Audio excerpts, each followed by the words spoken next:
Tous les rapports que je lis révèlent un accroissement rapide du stress dans notre culture.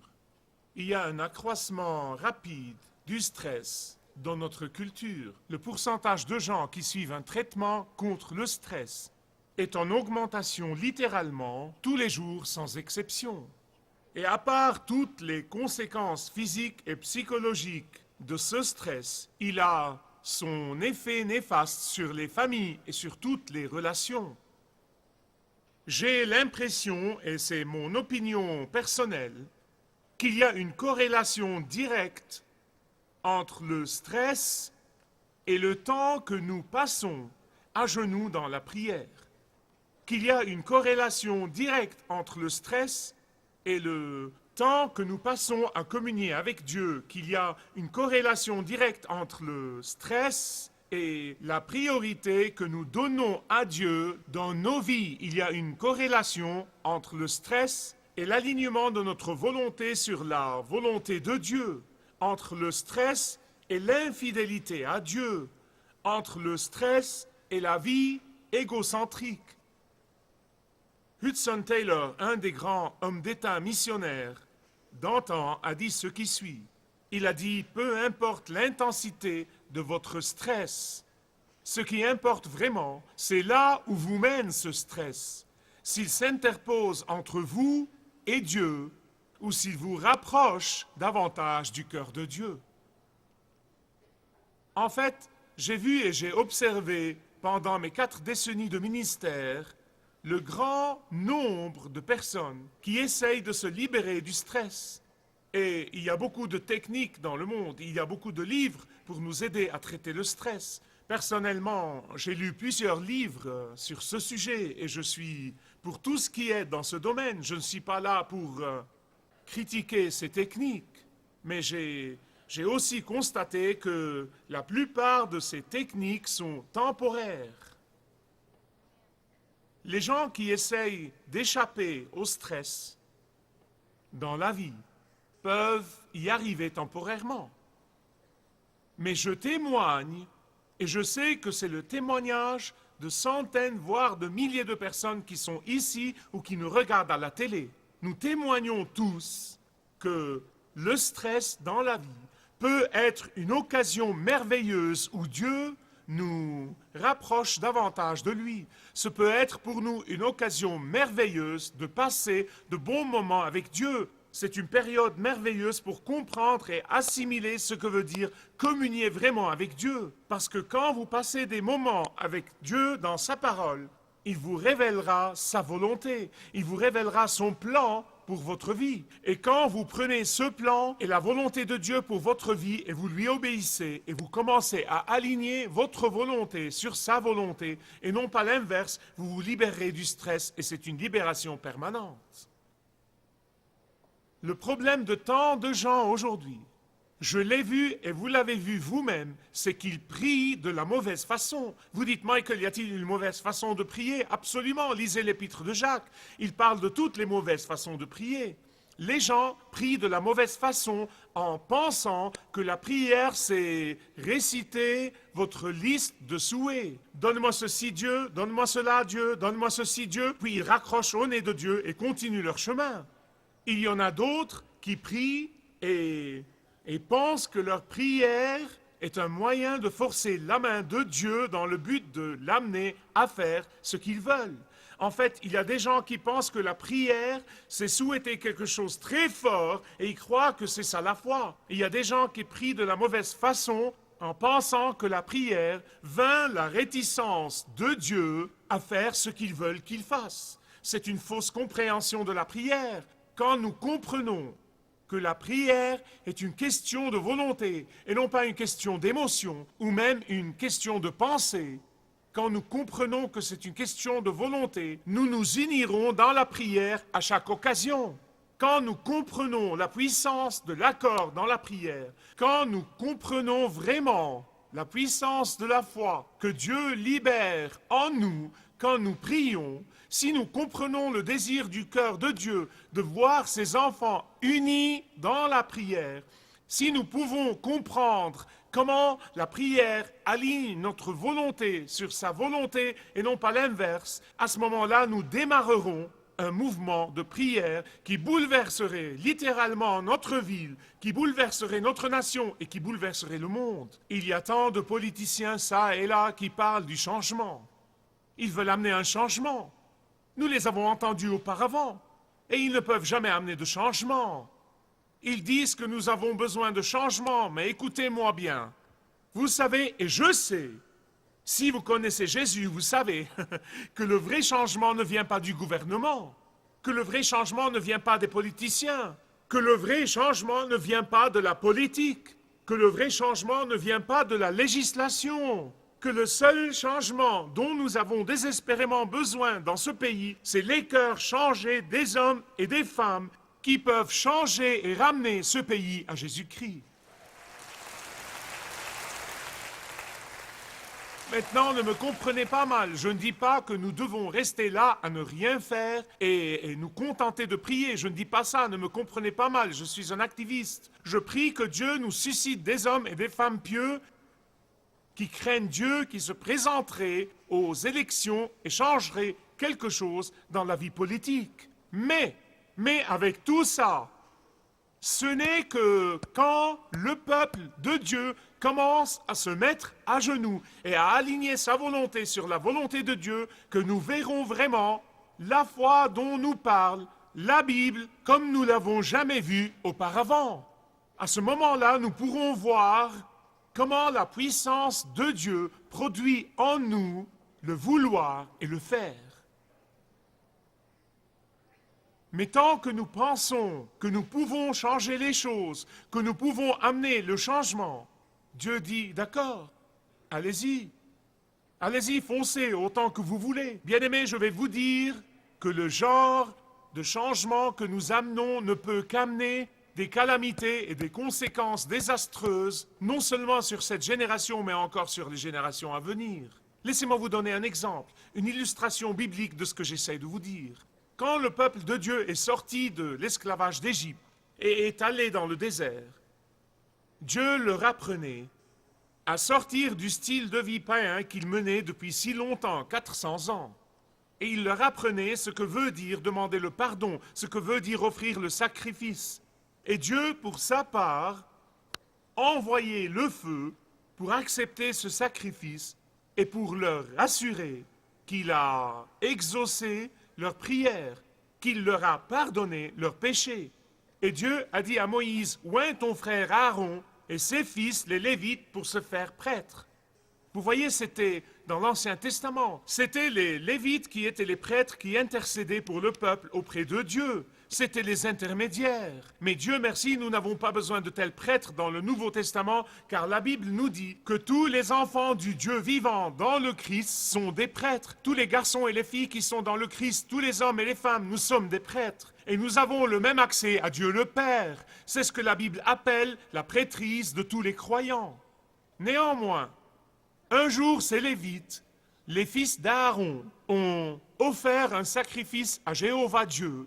Mais Dieu n'a pas envoyé le feu. Vous savez pourquoi? Parce qu'il avait un péché dans le camp. Mais au lieu d'examiner avec humilité leur vie, au lieu de se mettre à genoux, au lieu de tomber sur leur face, ils ont allumé leur propre feu. Ils ont allumé leur propre feu. Puisque Dieu n'a pas envoyé le feu, nous allumerons le nôtre. Et Dieu était mécontent, pour ne pas dire plus. Et les fils d'Aaron sont morts sur le champ parce qu'ils ont allumé leur propre feu. Bien-aimés, écoutez-moi. Quand nous commençons à allumer notre propre feu dans nos maisons, quand nous commençons à allumer notre propre feu dans les églises, quand nous commençons à allumer notre propre feu dans la nation, nous sommes en train d'inviter la mort. Et c'est ce dont nous sommes témoins partout dans le monde aujourd'hui. Il y a des gens qui prient de la mauvaise façon, et quand Dieu n'exauce pas leurs prières, ils allument leur propre feu et appellent ça un renouveau de la foi. Il y a aussi des gens qui allument leur propre feu et exaucent leurs propres prières. Il y a des gens qui allument leur propre feu et adoptent des comportements bizarres et l'hystérie collective et ils appellent ça des miracles. Amis bien-aimés, écoutez-moi. Quand Moïse a aligné sa volonté sur la volonté de Dieu, Dieu a fait sortir de l'eau du rocher. Quand Josué a aligné sa volonté sur la volonté de Dieu, le soleil s'est immobilisé dans son orbite. Quand David a aligné sa volonté sur la volonté de Dieu, Goliath est tombé. Quand Élie a aligné sa volonté sur la volonté de Dieu, un feu est tombé du ciel sur le mont Carmel et a tout consumé, y compris l'eau. Et quand Daniel a aligné sa volonté sur la volonté de Dieu, les bouches des lions ont été fermées. Et quand Paul et Silas ont aligné leur volonté sur la volonté de Dieu, bien qu'ils fussent en prison, la terre a tremblé et la porte de la prison s'est ouverte. Quand la première église s'est alignée sur la volonté de Dieu, Pierre et Jean sont sortis de prison, et c'est la chose dont nous avons désespérément besoin, et la chose que le peuple de Dieu ne fait pas. N'est-ce pas une tragédie? Je pense que Satan rit sous cape. C'est la seule chose que Dieu demande, et la seule chose que le peuple de Dieu ne fait pas. Et Dieu demande au peuple de Jésus-Christ de commencer à s'humilier et de commencer à prier et d'aligner leur volonté sur la volonté de Dieu et non pas l'inverse. Je répète ça tout le temps, car je l'ai entendu et je l'ai vu. Dieu, je veux que tu fasses ceci. Dieu, je veux que tu fasses cela. Non, dites, Dieu, quelle est ta volonté pour que je prie selon ta volonté et aligner ma volonté sur la tienne? Ça, c'est la bonne façon de prier. Les foyers tombent dans le piège du diable, même les foyers chrétiens. Les mariages sont en désordre, les familles se désagrègent. La nation s'éloigne du Seigneur autant qu'elle le peut. Ce n'est que quand le peuple de Dieu prend sa foi au sérieux qu'il verra se manifester la puissance de Dieu qui libère les captifs, qui sauve les perdus et qui amène les cœurs et les esprits à Jésus-Christ et transforme notre culture et transforme notre société sens dessus-dessous. Est-ce que vous le croyez? Dans le livre d'Ézéchiel, chapitre 22, verset 30, il y a un verset qui me touche toujours. Il me touche chaque fois que je le lis. Ézéchiel 22, 30. Dieu crie à travers son prophète Ézéchiel, et voici ce qu'il dit. Il dit, j'ai cherché parmi eux un homme qui élève un mur qui se tienne devant moi sur la brèche. Cependant, je ne l'ai pas trouvé. Ça me déchire. Je ne l'ai pas trouvé. De quoi parle-t-il ici? Quelle est cette brèche dont il parle ici? Eh bien, Ézéchiel vivait à une époque pareille à la nôtre. Pareille à la nôtre, une époque où le peuple de Dieu se préoccupait de sa propre vie. Une époque où le peuple de Dieu s'éloignait de la vérité lentement, mais sûrement. C'était une époque où le peuple de Dieu atténuait et édulcorait la vérité à tel point qu'elle devenait méconnaissable. C'était une époque où ils avaient la religion, mais pas la justice. C'était une époque où ils avaient la forme, mais pas la substance. C'était une époque où les bergers se nourrissaient eux-mêmes au lieu de nourrir le troupeau de Dieu, de la parole de Dieu. C'était une époque où les prêtres réécrivaient littéralement la vérité. C'était une époque où les prophètes disaient « Ne vous en faites pas, Dieu se fiche de votre style de vie. Ça n'a pas d'importance, Dieu s'en fiche. Vivez de la façon qui vous plaît. » Mes amis bien-aimés, écoutez-moi. Vous n'avez pas besoin d'un diplôme du séminaire pour vous rendre compte que ce genre d'attitude crée une brèche entre Dieu et son peuple. Que le péché et la tolérance du péché créent toujours une brèche entre Dieu et son peuple. L'idolâtrie et la poursuite de fausses idoles créent toujours une brèche entre Dieu et son peuple. L'adoration et l'autel du matérialisme créent toujours une brèche entre Dieu et son peuple. L'infidélité à Dieu crée une brèche entre Dieu et son peuple. L'indifférence aux personnes perdues, l'indifférence à la condition spirituelle de nos quartiers, de nos villes, de nos foyers, de notre nation, l'indifférence à la décadence spirituelle qui a lieu devant nos propres yeux, l'indifférence à l'avenir éternel de nos voisins et de nos amis et des membres de notre famille, toutes ces indifférences créent une brèche entre Dieu et son peuple. C'est la brèche dont il parle. Et Dieu regarde des cieux et cherche un homme, juste un homme, qui se tienne sur la brèche.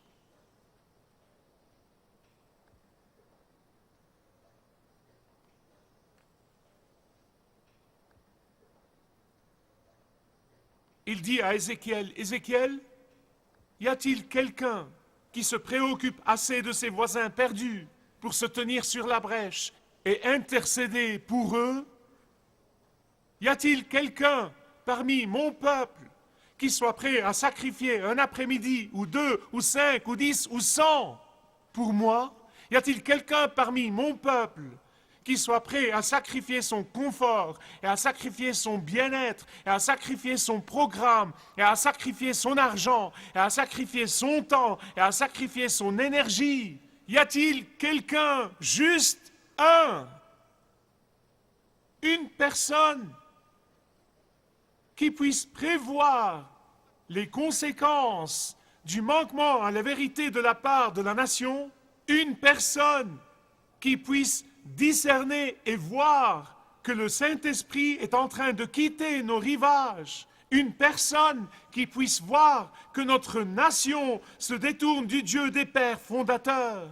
Une personne qui puisse voir le désastre qui menace dans le noir. Une personne qui puisse percevoir comment les juges impies et les politiciens impies s'emparent de la volonté du peuple. Y a-t-il une personne qui se tienne sur la brèche pour réparer cette brèche, réparer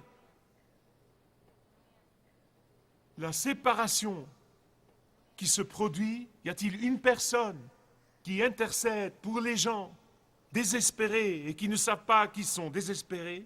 Y a-t-il une personne qui soit moins consciente de son nom et de sa réputation et plus consciente de la réputation de Dieu? Y a-t-il une personne? Je cherche quelqu'un. Comme je vous l'ai déjà dit au début, le stress dans notre culture est directement proportionnel à notre éloignement de la vérité, directement proportionnel à notre compréhension de nos rôles d'intercesseurs et de nos rôles de prêtres. Et Dieu cherche quelqu'un. Il y avait, il y a très longtemps, un savant étranger, éminent et célèbre.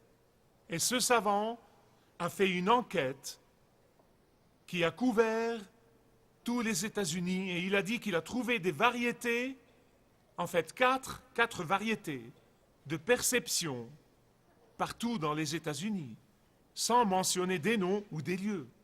Il a dit que dans une partie du pays, la question primordiale est combien c'est une personne. Il a dit que dans une autre partie du pays, la question est qui est le père de cette personne. Dans une autre partie du pays, il a dit que la question est d'où vient cette personne. Et quatrièmement, il a dit que dans une quatrième partie du pays, la question est combien d'argent a cette personne. Et je n'ai pas pu m'empêcher de penser que Dieu ne juge pas les gens d'après leur origine. Il ne nous juge pas d'après nos richesses, il ne nous juge pas d'après la série de diplômes que nous avons. Dieu nous dit, je cherche juste une personne qui soit prête à s'interposer entre moi et une culture, et un monde pécheur et déchu. Il nous dit, je cherche juste une personne qui voudrait prier et intercéder, qui serait prête à s'interposer entre moi et une société pécheresse, Juste une personne qui soit prête à faire passer mon royaume et ma justice avant n'importe quoi d'autre dans la vie. Il nous dit, je cherche une personne qui ne se contente pas d'assister à une réunion de prière de temps à autre, mais qui consacre sa vie à la prière. Dieu nous dit, je suis à la recherche d'une personne dont la vie tout entière est une vie de reddition et une vie d'engagement. Je cherche quelqu'un. Bien sûr, le cri d'Ézéchiel dans l'Ancien Testament était le cri de Dieu. Et Dieu a continué à crier ce cri qui a été finalement accompli et exaucé par quelqu'un qui a pu vraiment combler la vraie brèche entre Dieu, le Père, et le péché de l'humanité. Le péché que nous avons tous dans notre ADN, le péché que nous avons tous hérité dans nos gènes d'Adam et d'Ève. Et quand Dieu le Père a cherché quelqu'un qui se tienne sur la brèche entre lui et une humanité pécheresse, Dieu le Fils a répondu à cet appel, sachant fort bien l'énormité du coup de mettre de côté la gloire et la splendeur du ciel et de vivre comme le plus pauvre des pauvres. La Bible dit qu'il n'avait pas où reposer sa tête. Il savait que le prix ultime serait d'étendre ses bras sur la croix. Et là, sur cette croix, il allait se séparer du Père, quoique brièvement, pour la première fois depuis l'éternité, afin de porter le péché de quiconque viendrait à lui. Dieu le Fils a dit, je vais tout payer. Je me tiendrai sur la brèche. Et Jésus s'est tenu sur la brèche quand il était pendu à cette croix. Et c'est le seul moyen dont nous pouvons venir à lui. Il n'y a pas d'autre moyen. Il est celui qui a dit, je payerai le salaire des péchés de quiconque se repentit et se tourne vers moi. Et c'est pourquoi Jésus, après sa résurrection, dans chacun des 4 évangiles et dans le livre des Actes, a dit, comme le Père m'a envoyé, moi aussi je vous envoie. Il a dit, allez prêcher, soyez mes témoins, faites des disciples, formez-les, tenez-vous dans la brèche et amenez-moi des hommes et des femmes. Répondrez-vous à l'appel? Répondrez-vous à l'appel? Répondrez-vous à l'appel? Répondrez-vous à l'appel? Allez-vous intercéder afin que Dieu regarde des cieux et ait encore une fois compassion de nous, et encore une fois compassion de notre nation, et encore une fois compassion de notre monde? Mais je me rends compte, bien sûr, que dans une assemblée comme celle-ci, il y a peut-être quelqu'un ici, aujourd'hui, pour qui ce message est vraiment prématuré. Peut-être qu'il y a quelqu'un ici qui n'a pas encore éprouvé la joie du pardon du péché et de la libération de la culpabilité et de l'assurance de la vie éternelle au ciel. Peut-être qu'il y a quelqu'un ici pour qui d'autres ont prié, mais qui n'a pas encore reçu le don fantastique de la main de Dieu. Aujourd'hui peut être votre jour. Aujourd'hui, vous pouvez accepter l'invitation de Dieu et vous pouvez venir à lui et recevoir son salut éternel. Et à ce moment-là, vous pouvez accepter l'invitation de Dieu à intercéder pour les autres. Répondrez-vous à son appel? Si vous désirez connaître Dieu d'une manière personnelle, demandez le livret « Retrouvez la joie que vous avez toujours désirée » et vous pourrez découvrir l'amour de Dieu pour vous et apprendre comment expérimenter son pardon.